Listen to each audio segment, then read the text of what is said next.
Bismillahirrahmanirrahim. Louange à Allah, le Très-Haut, celui qui entend chaque prière et qui répond au cœur sincère. Ô Allah, protège la communauté musulmane et renforce notre foi face aux épreuves. Mes frères et sœurs, aujourd'hui nous allons parler d'un événement bouleversant, un tremblement de terre qui aurait pu causer un désastre en Turquie, mais qui a été évité par la miséricorde d'Allah et les invocations des croyants. Avant de commencer, je vous invite à vous abonner à notre chaîne Témoins d'Allah, surtout si vous êtes en France, en Suisse, en Belgique ou au Canada, afin de ne manquer aucun rappel puissant qui renforce la foi. Le signe de la puissance d'Allah. La terre, un sol que nous croyons stable, une fondation sur laquelle nous bâtissons nos maisons, nos villes, nos rêves. Nous marchons sur elle chaque jour sans réfléchir, persuadés qu'elle est solide, qu'elle nous appartient, qu'elle est à notre service. Mais en vérité, ce n'est qu'une illusion. Car en un instant, ce sol peut se transformer en une mer agitée, avalant tout sur son passage. Les montagnes, que nous pensons éternelles, peuvent se briser comme du verre.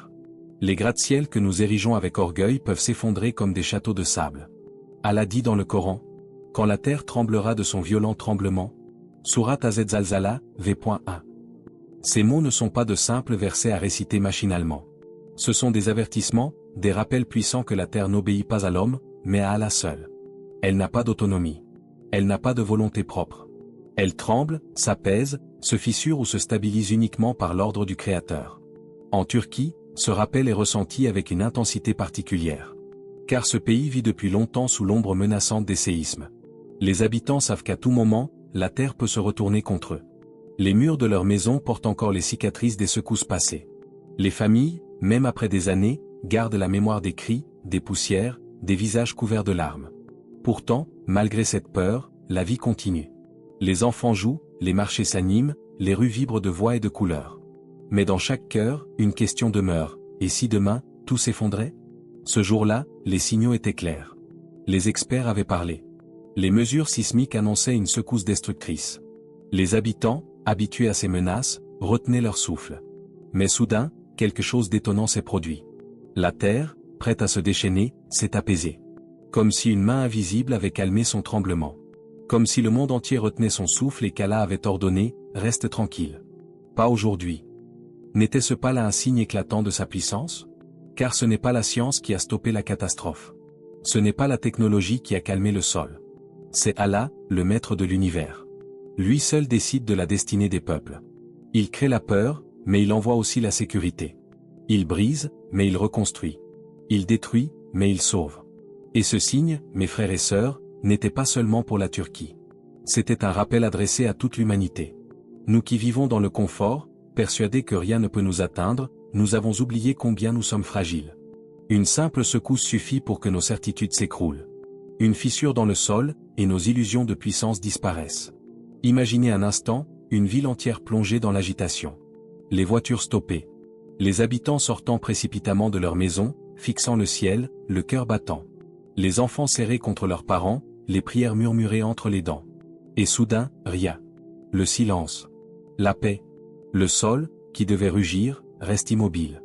Les cœurs reprennent lentement leur rythme. Les larmes coulent, mais cette fois de soulagement. Et chacun, au fond de lui, comprend, ce n'est pas le hasard. C'est Allah. C'est lui qui retient la mer quand elle pourrait tout engloutir. C'est lui qui maintient le ciel quand il pourrait s'écrouler sur nous. C'est lui qui retient la terre quand elle pourrait se fendre en deux. Tout est suspendu à sa volonté. Allah nous dit dans le Coran, « Parmi ces signes, la terre que tu vois figée, puis, lorsque nous faisons descendre sur elle une eau, elle s'ébranle et se gonfle. » Sourate Fussilat, v.39. Ce verset nous rappelle que la terre n'est jamais inerte. Elle est vivante, soumise aux ordres d'Allah. Elle s'agite, se calme, se déplace, uniquement par sa permission. Et quand elle tremble, c'est pour nous rappeler notre petitesse, notre dépendance, notre fragilité. Alors, quand en Turquie ce séisme annoncé ne s'est pas produit, ce n'était pas simplement un coup de chance. C'était une preuve tangible que la miséricorde d'Allah peut arrêter la destruction. C'était un message clair, ne soyez pas fiers de vos constructions, de vos murailles, de vos technologies. Tout cela n'est rien face à ma puissance. Si je veux, tout peut s'écrouler. Et si je veux, tout peut être sauvé. En réalité, la nature n'a pas de volonté propre. Elle n'est qu'un soldat parmi les soldats d'Allah. Le vent, la pluie, la mer, la terre, tous obéissent à ses ordres. Et ce jour-là, en Turquie, la terre a reçu l'ordre de se calmer. Frères et sœurs, quand nous voyons de tels signes, ne les considérons pas comme des coïncidences. Ce sont des messages du Créateur à sa création. Et chaque fois que la catastrophe est évitée, c'est une occasion de revenir vers lui avant qu'il ne soit trop tard. La force de l'invocation. Imaginez une nuit sombre en Turquie. L'air est lourd, le silence est étrange, presque inquiétant. Les familles sentent que quelque chose approche. Les rumeurs circulent, on dit qu'un séisme est imminent. Les signes sont là. Dans chaque maison, les regards sont inquiets. Les pères fixent les murs en craignant qu'ils ne se fissurent. Les mères rassemblent leurs enfants, les serrent fort contre elles comme pour les protéger d'un danger invisible. Et puis, une décision se prend. Certains ne veulent pas attendre dans la peur. Ils sortent, pieds nus ou en sandales, et se dirigent vers la mosquée la plus proche. Très vite, d'autres les suivent. Hommes, femmes, enfants, toute une communauté se lève en pleine nuit pour se tourner vers Allah. Les minarets s'illuminent, les portes des mosquées s'ouvrent. À l'intérieur, l'atmosphère est chargée d'émotions. Les tapis s'imbibent de larmes. Des mains se lèvent vers le ciel. Les voix tremblent, mais elles s'élèvent en chœur. On entend des invocations répétées des centaines de fois. Allah, protège-nous. Allah, fais miséricorde à nos foyers. Allah, nous sommes faibles sans toi. C'est dans ces instants que se révèle la véritable force des croyants. Car ce n'est pas la science qui rassure, ni les calculs des experts, ni les promesses du gouvernement. Non, ce qui donne de l'espoir, ce qui fortifie les cœurs, ce qui rallume la lumière dans l'obscurité, c'est l'invocation collective d'une communauté tournée vers son Créateur. Le prophète a dit : l'invocation est l'arme du croyant. Pensez à ces mots. Une arme, mais pas une arme de destruction. Pas une arme de violence. Une arme de lumière, invisible, silencieuse, mais plus puissante que toutes les armées du monde. Une arme qui ne demande pas de richesse ni de force physique. Elle demande seulement la sincérité d'un cœur. Ce soir-là, en Turquie, des milliers de cœurs se sont unis. Des voix qui, seules, auraient pu sembler faibles, se sont transformées ensemble en une clameur puissante montant vers les cieux. Et Allah, dans sa miséricorde infinie, a répondu. Le tremblement de terre, qui devait frapper, a été écarté. Le sol, qui devait rugir, est resté calme. Comme si les larmes de ces croyants avaient éteint la colère de la terre. Comme si chaque amen prononcé avait repoussé le danger d'1 kilomètre. Mais mes frères et sœurs, ne pensez pas que cela soit un hasard. Car Allah nous a promis. Invoquez-moi, je vous répondrai. Sourate Ghafir, v.60. Et parfois, la réponse ne se manifeste pas sous la forme que nous attendons. Parfois, Allah repousse un malheur. Parfois, il nous donne une force intérieure. Parfois, il nous offre une paix que rien d'autre ne peut donner. Mais ce soir-là, en Turquie, il a montré à tout un peuple que l'invocation sincère peut changer le destin. Fermez un instant les yeux et imaginez la scène, une mosquée remplie. Les voix qui s'entrecroisent. Les pleurs d'un enfant se mêlant aux supplications des adultes. Le silence des minarets devenu témoin d'une nuit exceptionnelle. Dans ce moment de faiblesse humaine, il y avait en réalité une force incommensurable. Car une doua faite avec sincérité traverse les cieux. Elle ne reste pas suspendue dans l'air. Elle monte, accompagnée par les anges, jusqu'au trône d'Allah. Et Allah, Al-Mujib, celui qui répond, ne laisse jamais une invocation sans effet. Certains disent, mais comment une prière pourrait arrêter un séisme? La réponse est simple, une prière peut tout, si Allah l'accepte. Car tout dans l'univers, depuis la plus grande étoile jusqu'au plus petit grain de sable, obéit à son ordre. Si Allah décide, le destin s'inverse. Si Allah veut, la destruction devient protection, le malheur devient miséricorde. Ces invocations collectives en Turquie nous rappellent un secret oublié. La doua est plus forte que toutes les prévisions humaines. Nous croyons trop souvent que ce sont les murs qui nous protègent, les ingénieurs, la science, les statistiques. Mais cette nuit-là, Allah a montré que la protection véritable vient du ciel, pas de la terre. Et quand le matin est arrivé, les habitants ont compris qu'ils avaient vécu quelque chose d'extraordinaire. Le sol était resté calme. Le désastre annoncé n'avait pas eu lieu. Et chacun se souvenait, les mains levées, les larmes, les voix tremblantes. Ce n'était pas du temps perdu. Ce n'était pas un geste inutile. C'était une arme spirituelle qui avait sauvé des vies. Les larmes qui ont sauvé une nation. La nuit était tombée sur la Turquie comme un voile sombre, épais, chargé d'appréhension. Les rues s'étaient vidées, mais les maisons vibraient d'une tension invisible. Les horloges semblaient ralentir, chaque minute étirée comme si le temps lui-même retenait son souffle. Et au milieu de ce silence inquiet, un son s'est élevé, le murmure d'une prière. D'abord discret, fragile, presque imperceptible. Puis une autre voix la rejoint. Et bientôt, ce n'était plus un simple écho solitaire, mais une mélodie collective, une vague de supplications qui traversait la nuit. Imaginez, des hommes au visage marqué par les épreuves, levant leurs mains calleuses vers le ciel. Des femmes, les yeux inondés de larmes, murmurant des invocations entre deux sanglots. Des enfants, trop jeunes pour comprendre l'ampleur de la menace, mais qui répétaient avec innocence les mots qu'ils entendaient. Allah, protège-nous. Allah, fais miséricorde à nos foyers. Ces mots, portés par des voix tremblantes, ne restaient pas enfermés entre les murs. Ils s'élevaient. Ils se mêlaient aux étoiles.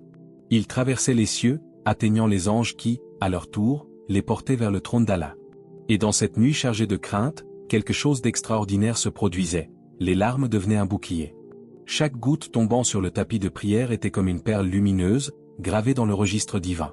Ces larmes, souvent méprisées comme signe de faiblesse, se transformaient en une force spirituelle capable de détourner une catastrophe.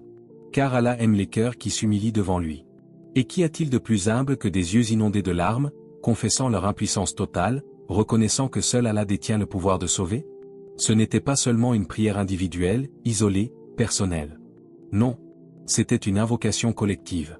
Un peuple entier, d'une même voix, d'un même souffle, d'un même cœur, criant vers le ciel son besoin d'être sauvé.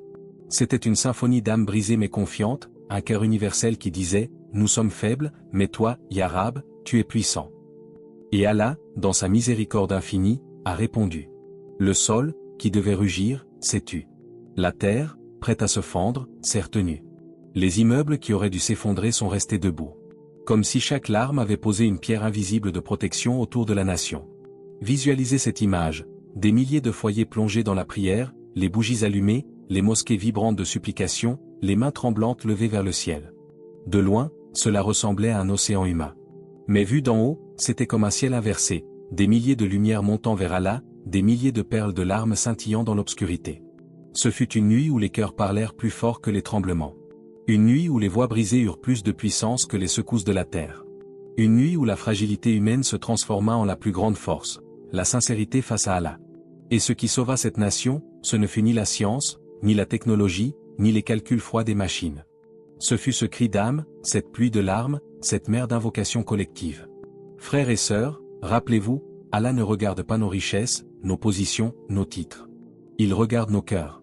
Et lorsque des milliers de cœurs, brisés mais sincères, battent en harmonie dans l'invocation, cela devient une force que rien ne peut arrêter. Voilà pourquoi la catastrophe fut évitée. Car Allah aime ces instants où l'humanité cesse d'être arrogante pour redevenir humble. Ces instants où un peuple entier tombe à genoux, admettant que sans lui, il n'est rien. Un rappel pour la Oumma entière. Quand un séisme menace une terre, ce n'est pas seulement cette terre qui doit trembler, mais aussi nos cœurs. Car chaque signe qu'Allah envoie, chaque épreuve qu'il détourne, chaque catastrophe qu'il repousse n'est jamais localisée dans son sens spirituel. C'est toujours un message pour la Oumma entière. Ne pensons pas, cela ne concerne que la Turquie, nous sommes loin, nous sommes en sécurité. Car la sécurité n'appartient à personne sauf à Allah. Aujourd'hui, c'est Istanbul ou Izmir. Demain, cela pourrait être Paris, Bruxelles, Montréal, Genève, Alger, Dakar ou n'importe quelle autre ville. Les secousses ne connaissent pas de frontières, et le rappel d'Allah non plus. Allah dit dans le Coran, « Nous ne faisons pas périr une cité sans qu'elle n'ait eu des avertisseurs. » Surat Ash-Shuara, v.208. Voyez comme cette parole est puissante. Quand une épreuve est repoussée, quand une catastrophe est évitée, c'est aussi un avertissement adressé à tous ceux qui regardent de loin. C'est comme si Allah nous disait, « Regardez ce que j'ai retenu en Turquie. Apprenez-en la leçon. Car demain, rien ne vous garantit que je retiendrai encore le malheur loin de vous. » Mes frères et sœurs francophones, que vous soyez en France, en Belgique, en Suisse, au Canada ou ailleurs, posez-vous cette question. Sommes-nous prêts à invoquer Allah avec la même intensité que nos frères et sœurs turcs? Ou bien avons-nous perdu cette connexion directe avec lui, engloutis dans le confort, la distraction, les écrans et la vie mondaine? Regardons autour de nous. L'Occident dans lequel beaucoup de musulmans vivent est marqué par une insécurité spirituelle. Les catastrophes ne sont pas toujours matérielles. Ici, les séismes sont invisibles mais destructeurs, la perte de la foi, l'éloignement de la prière, la banalisation du haram, la disparition de la pudeur, l'oubli du Coran. Ce sont des secousses intérieures qui, parfois, font plus de ravages que les secousses de la terre. Le tremblement de terre évité en Turquie est un miroir tendu à nos communautés francophones. Il nous pose une question directe. Qu'attendons-nous pour invoquer Allah ensemble avec des larmes et de la sincérité? Sommes-nous conscients que les épreuves peuvent frapper n'importe quand? Une pandémie, une crise économique, une guerre, une inondation, un incendie. Qui peut garantir qu'il sera épargné? Ni les assurances, ni les gouvernements, ni la science n'ont ce pouvoir. Seul Allah le détient. Et parfois, Allah nous sauve d'une épreuve pour nous rappeler que nous devons revenir à lui. Mais que faisons-nous de ce rappel? Combien d'entre nous se disent, à l'Andulia, ce n'était pas chez nous et retournent aussitôt à leurs habitudes, comme si rien ne s'était passé? Ne voyons-nous pas que c'est justement ce comme si rien n'était qui est le plus grand danger? Le prophète nous a prévenus. La Oumma est comme un seul corps. Si un membre souffre, tout le corps ressent la douleur. Hadith authentique. Alors, quand la Turquie tremble, c'est nous qui devons trembler. Quand la Syrie s'effondre, c'est nous qui devons pleurer.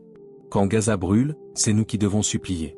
Car si nous ne ressentons rien, si nos cœurs restent de pierre, alors nous avons déjà perdu la bataille intérieure. Frères et sœurs, cet événement est un test pour notre solidarité spirituelle.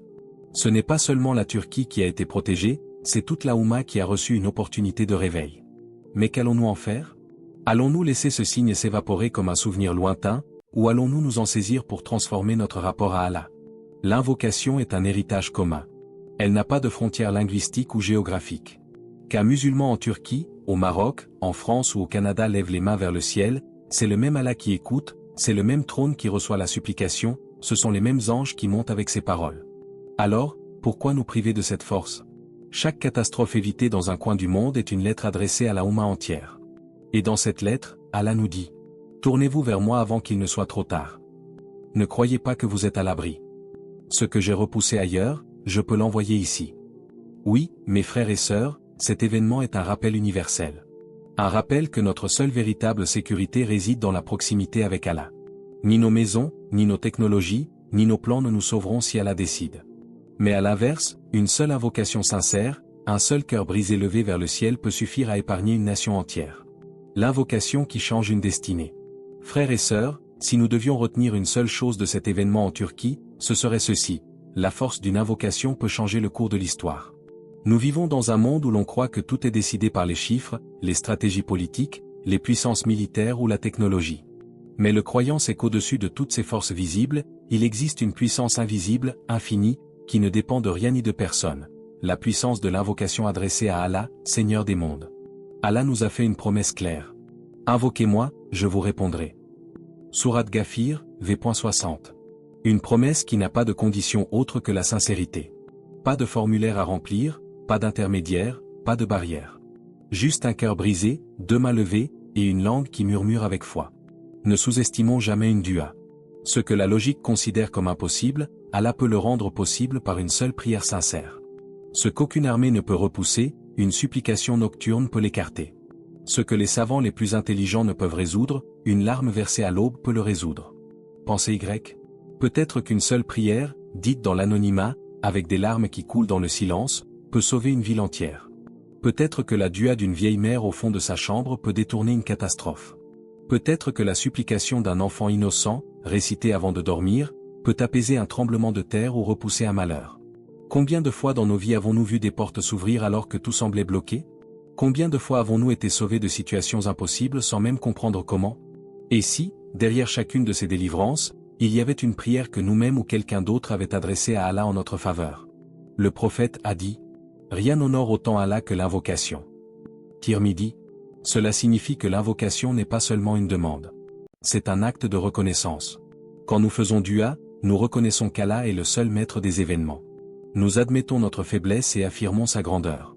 Et parfois, Allah retarde la réponse, non pas parce qu'il ne veut pas donner, mais parce qu'il aime entendre la voix de son serviteur qui l'appelle. Chaque dua est enregistré, chaque larme est comptée, chaque mot est élevé vers le ciel. Rien ne se perd. Frères et sœurs, imaginez ce que nous pourrions changer si nous prenions l'invocation au sérieux. Si, au lieu de la prononcer rapidement après la prière, nous la faisions avec intensité, avec conscience, avec larmes.